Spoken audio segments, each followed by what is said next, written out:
Tukuran Sea Breeze Resort alang sa atong dakong katiguman nga gitawag og spiritual retreat sa tema nga It's a Prank. O karon atong saksihan og bisitahon nato ang atong mga kaigsuonan ug ato sila pangutanon kung kamusta ang ilahang pagstay sa atong retreat.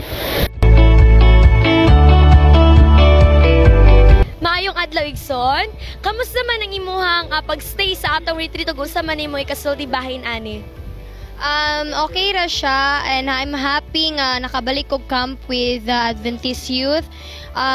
Although naatay something stormy, rainy nga naagyan na karon nga panahon, we're happy nga gatapok-tapok ta Adventist youth og dasig ta kaniya balik retreat. Praise the Lord.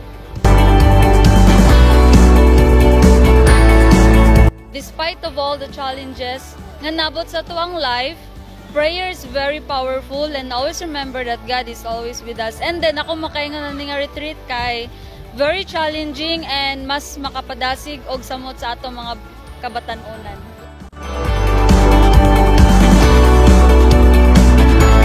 Ang akong natunan sa retreat karon kay kung sa Bible sharing kung unsa ka importante ang prayer ug unsa ka importante ang atong pag-alagad sa Ginoo.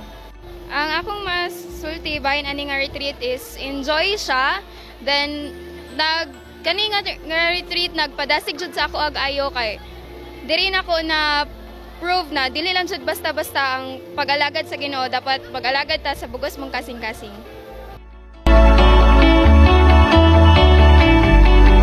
Magandang hapon mga kapaglaom. We are here in Sea Breeze, Tukuran Beach, and we are having our spiritual retreat. God is so good for this wonderful opportunity wherein we can have this program together with our very active young people sa Paglaban District.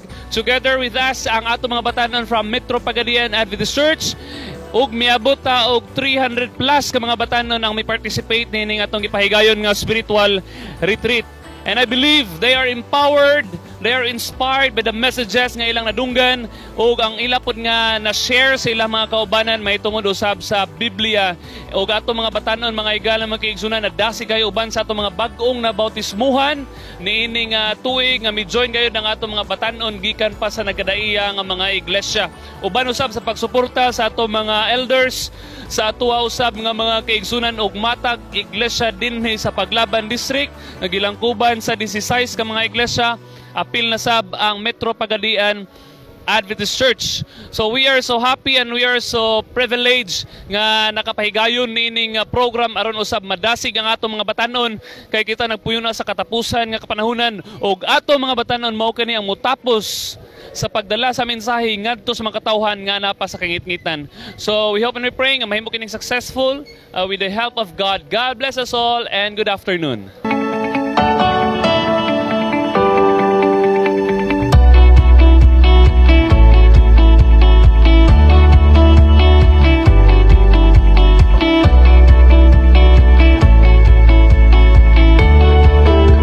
Maing buntag sa tanan og advance Happy New Year sa tanan. Labi na sa Paglaban District og sa Impact Church nga naghiusa ni aning usa ka talagsaon nga programa sa tuwa nga district. Ang theme sa tuwa nga spiritual retreat mga kaigsunan is a prank. So atong pasalamatan ang mga kaigsunan nga nagasuporta ni ani programa. Ang atong mga batanon, mga kapaglaom, natay mga nag-apil nga mga batanon, mga 300 kapin. Labaw sa tanan ang mga ginikanan nagiusapod sila nato karon. So tulo ka adlaw ni nga programa nato gikan sa Friday then Saturday dayon karon ang pinakalas.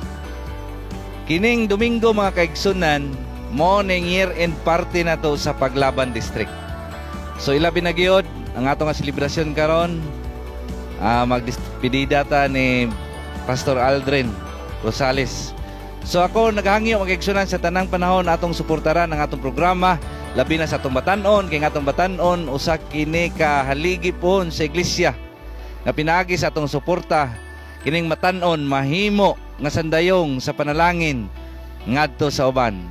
So ako magaingon, salamat og ang Dios magapanalangin kanatong tanan. God bless.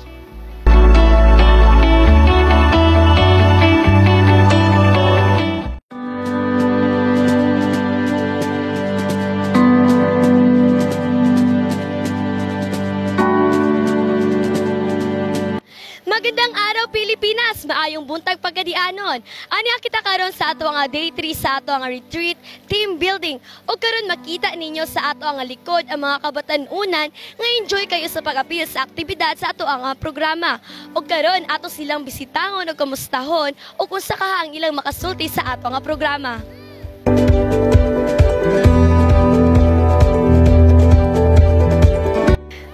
Adlaw igsoon, na-enjoy ba ka sa ato nga programa karon ug unsa man ang imo makasulti sa mga aktibidad nga naa sa ato nga team building? Na-enjoy jud kayo ko, pati among mga team kay ang ako makaisulti diri sa mga kuan nga mag-teamwork sila mga buhatonon sa labi na sa mga dula dayon. Napasalamat po ko sa akong grupo kay teamwork gid mi tanan din. Kung unsay sulti sa mong iway leader amog yung tumanon din para madali namong kuman among buluhaton sa game.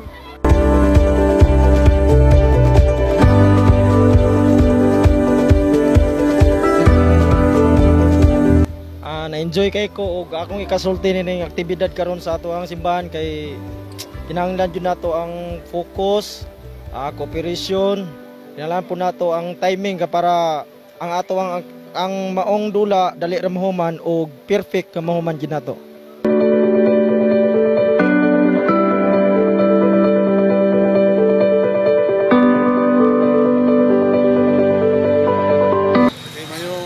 Sa tanan ng mga kaigsunan, labi na sa mga kaigsunan sa Paglaban District. Dako kayo mong pasalamat na kini nga event na malampuson gyud o mahimo nga successful sugod atong journeys angkod karon nga takna.